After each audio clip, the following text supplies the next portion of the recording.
জনবান্ধব সরকার সবাই গণতন্ত্রে পাকা, জনগণ কষ্টে চলে দুঃখ যায় না রাখা, চেয়ারম্যান মেম্বারের বিরাট কারবার থাকে জাকা নাকা বন্ধু হে।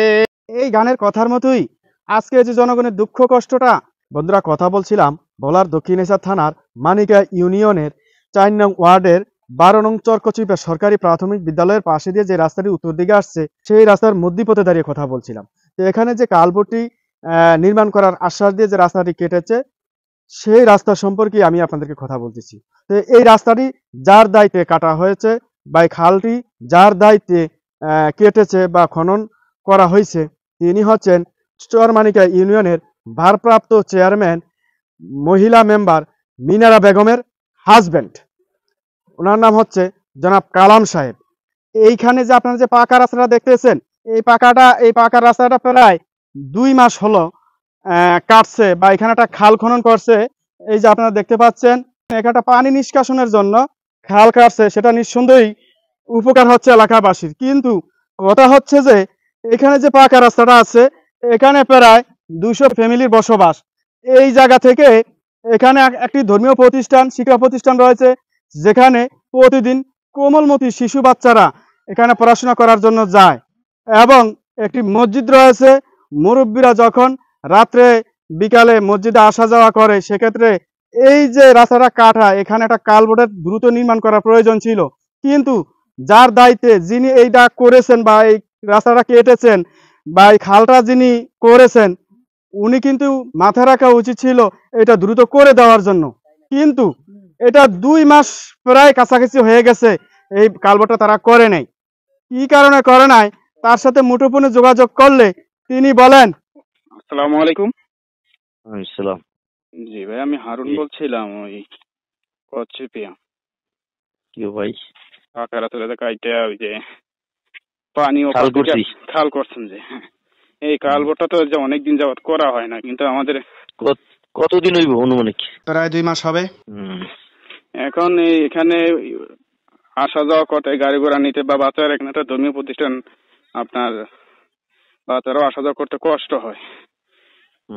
এই রাখা আসতে বিকল্প একটা আসা যাওয়ার একটা পথ তো দেওয়া দরকার ছিল।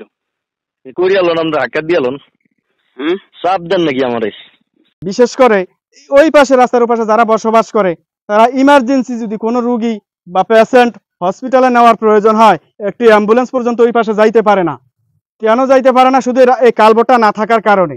যেহেতু এখানে অনেক পরিবার বসবাস, এমনও তো হতে পারে রাত্রে বিয়ালে যখন গভীর রাত্রে যখন একটা রুগী অসুস্থ হয়ে যায় একটা অ্যাম্বুলেন্সের প্রয়োজন হয় তখন তারা কিন্তু অ্যাম্বুলেন্সে এই রুগী আনতে কিন্তু অনেক সময় পার হয়ে যায়।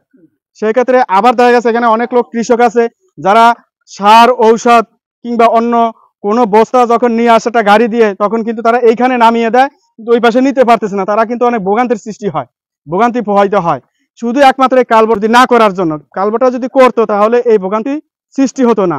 তো আমি এখানকার একজন বয়স্ক মুরব্বীর কাছ থেকে জানতে চাইবো এই কালভার্টটা কতদিন যাবত এইভাবে কাটিয়ে রাখছে একটু বলবেন? 2 মাস, প্রায় 2 মাস। 2 মাস। আচ্ছা, এই কালভার্টটা যে তারা করে না কি কারণে করে না আপনারা কি তাকে একবারও কি জিজ্ঞাসা করছেন? না, আমি জিজ্ঞাসা করি না। আচ্ছা, আমি যতটুকু জানতে পারছি এলাকাবাসী তার কাছে কয়েকবার গিয়েছে কিন্তু তিনি এখনো কোনো সাড়া দিচ্ছেন না। না, সারা দিতে আসে না। আচ্ছা, আপনাদের কি কি কষ্ট হয় একটু বলবেন? আমাদের আইতে যাইতে মসজিদে কষ্ট হয়। আমরা তো 5 ওয়াক্ত মুসল্লি জাইমি মুসল্লি, আমরা আইতে যাইতে অনেক কষ্ট হয়, অনেক কষ্ট। আমি এই রাতে পড়ি যাওয়ার ভালো হয়ে গেছে। এখান দিয়ে আসা যাওয়ার জন্য আপনি পড়ে গেছেন? পড়ি যাওয়ার ভালো, নামাজ পড়তে যাওয়ার সময়। জি।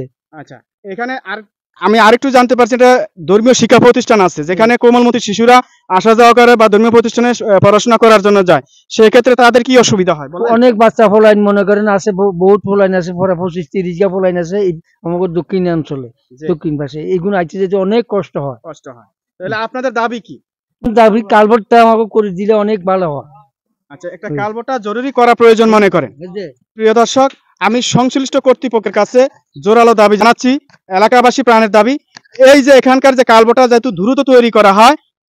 প্রিয় বন্ধুরা, এই ভিডিওটি এত বেশি করে শেয়ার করে দিবেন যাতে করে সংশ্লিষ্ট কর্তৃপক্ষের নজরে আসলে এই কালভার্টটির নির্মাণ কাজ দ্রুতই চালু হতে পারে এই প্রত্যাশাই করে এলাকাবাসী।